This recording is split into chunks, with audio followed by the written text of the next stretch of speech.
사랑하는 형제자매 여러분, 하나님의 은혜와 평강이 당신의 삶에 가득하기를 기도합니다. 오늘 우리는 기독교 신앙의 가장 핵심적인 사건, 바로 예수 그리스도의 부활에 대해 깊이 탐구하는 여정을 떠나고자 합니다. 우리가 나눌 이 이야기가 당신의 마음에 울림을 준다면 더 많은 이들이 이 귀한 메시지를 접할 수 있도록 공유해 주십시오. 당신의 좋아요와 구독은 이 복음의 빛을 세상에 전하는 소중한 동력이 될 것입니다. 자, 이제 시작하겠습니다. 예수님의 부활은 당신에게 어떤 의미입니까? 혹시 죽음 이후에 천국으로 가는 입장권 정도로 생각하고 계시지는 않으신가요? 많은 신앙인들이 부활을 그렇게, 즉 이 고통스러운 세상을 떠나 영원한 안식처로 들어가는 약속으로 이해해왔습니다. 제가 젊은 시절 교회에서 들었던 설교들도 대부분 비슷했습니다. 예수께서 부활하셨기에 우리도 죽으면 천국에 갈 수 있다는 메시지가 주를 이루었죠. 유명한 찬송가 가사처럼 주가 살아계심을 어떻게 아느냐고요? 그분은 내 마음속에 살아계십니다. 라는 고백이 부활신앙의 전부인 것처럼 여겨졌습니다. 물론 성령님을 통해 우리 마음속에 살아계시는 주님을 느끼는 것은 오순절의 위대한 진리이며 너무나도 소중한 체험입니다. 하지만 그것이 부활절이 전하는 메시지의 전부는 아닙니다. 회의론자들은 이렇게 말할 겁니다. 당신 마음속에 살아계시다니 참 좋은 일이군요. 하지만 그게 실제로 일어났다는 증거는 되지 않지요. 이처럼 부활을 개인적인 영적 체험이나 사후 세계의 보장으로만 축소시키는 것은 신약 성경이 증언하는 거대하고 혁명적인 사건의 본질을 놓치는 것입니다. 이 문제를 해결하기 위해 우리는 먼저 역사 속으로 들어가 보아야 합니다. 예수님 시대의 유대 사회를 한번 상상해 보십시오. 로마의 압제 아래 수많은 유대인들은 하나님께서 보내실 메시아를 기다렸습니다. 그들은 메시아가 와서 로마를 무찌르고 다윗 왕조의 영광을 재현하며 이 땅에 하나님의 정의로운 통치를 세울 것이라 믿었습니다. 그래서 수많은 혁명가들이 등장했고 자신을 메시아라 칭하며 백성들을 이끌었습니다. 하지만 이 혁명 운동들의 끝은 언제나 비극적이었습니다. 지도자는 로마 군인들의 손에 비참하게 처형당했고 그를 따르던 무리는 뿔뿔이 흩어지거나 혹은 죽은 지도자의 형제나 아들을 새로운 지도자로 내세워 운동을 이어가곤 했습니다. 그들 중 단 한 사람도 우리의 지도자가 죽음에서 부활했다고 말한 적이 없습니다. 그것은 상상조차 할 수 없는 일이었습니다. 지도자의 죽음은 곧 운동의 실패를 의미했기 때문입니다. 그런데 예수님의 제자들은 달랐습니다. 그들의 지도자 역시 십자가에서 가장 수치스러운 죽음을 맞았습니다. 모든 희망이 무너지고 그들은 절망에 빠져 숨어버렸습니다. 혁명은 실패한 것처럼 보였습니다. 그런데 며칠 후 어떤 일이 일어났습니까? 그들은 세상에 나와 이렇게 외치기 시작했습니다. 예수께서 다시 살아나셨다. 만약 이것이 거짓말이었다면 권력자들은 너무나도 쉽게 그들을 잠재울 수 있었을 겁니다. 예수의 시신이 아직 무덤에 그대로 있다고 보여주기만 하면 끝나는 일이었습니다. 하지만 그들은 그렇게 하지 못했습니다. 빈 무덤은 역사적 사실이었기 때문입니다. 예수님의 동생 야고보를 보십시오. 그는 예루살렘 교회의 위대한 지도자가 되었지만 그 누구도 야고보를 메시아라고 부르지 않았습니다. 역사가 요세푸스조차 그를 소위 메시아라 불리는 예수의 형제라고 기록했습니다. 모든 이들이 알고 있었던 겁니다. 메시아는 오직 한 분, 죽음을 이기고 부활하신 예수 그리스도라는 사실을 말입니다. 초대 교회의 폭발적인 성장은 예수께서 단지 영적으로만 살아나셨다는 믿음으로는 결코 설명할 수 없습니다. 제자들이 목숨을 걸고 순교하면서까지 전하려 했던 것은 예수께서 실제로 육체를 가지고 다시 살아나셨다는 충격적인 소식이었습니다.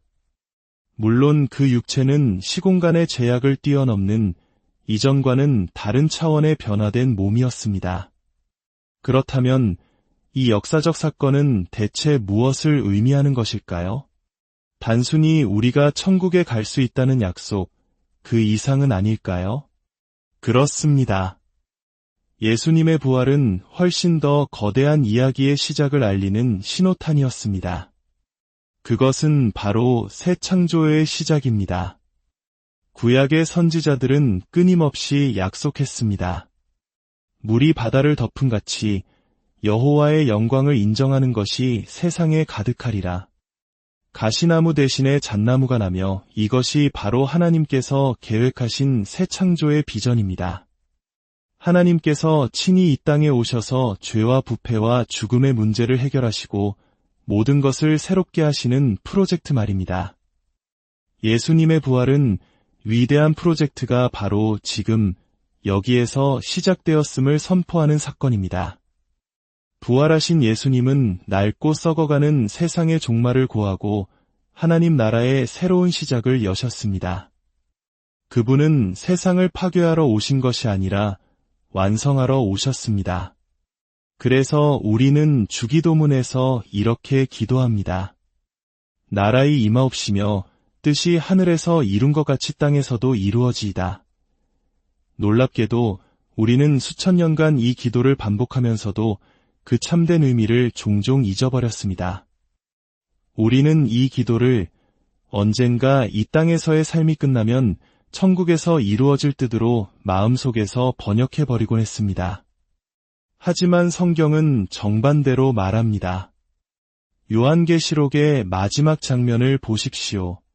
사람의 장막이 하나님과 함께 있음에가 아니라 하나님의 장막이 사람들과 함께 있음에 라고 기록되어 있습니다. 즉, 우리가 하늘로 올라가는 것이 아니라 하늘이 이 땅으로 내려오는 것입니다. 하나님의 온전한 임재가 이 땅을 가득 채우는 것, 그것이 바로 성경이 말하는 궁극적인 희망입니다. 그렇다면 우리는 어떻게 위대한 진리를 놓치게 되었을까요?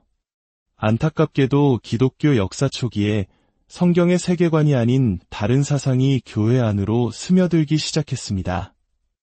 바로 고대 그리스의 플라톤 철학입니다. 플라톤은 우리의 영혼이 본래 순수한 하늘의 세계에 속해 있었지만 불완전한 육체의 감옥에 갇히게 되었다고 가르쳤습니다.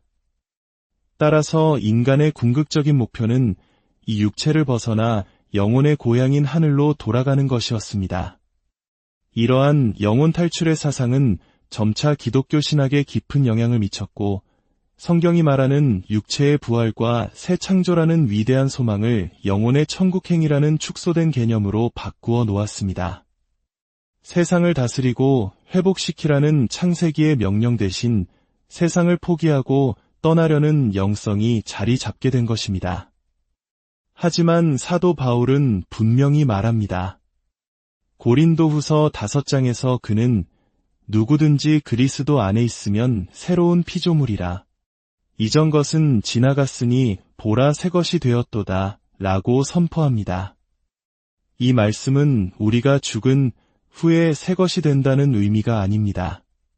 바로 지금 그리스도 안에서 우리가 이미 새 창조의 일부가 되었다는 선언입니다. 예수님의 부활은 하나님의 새 창조 프로젝트를 시작했고 부활하신 주님은 그의 영, 성령님을 우리에게 불어넣으시며 말씀하십니다.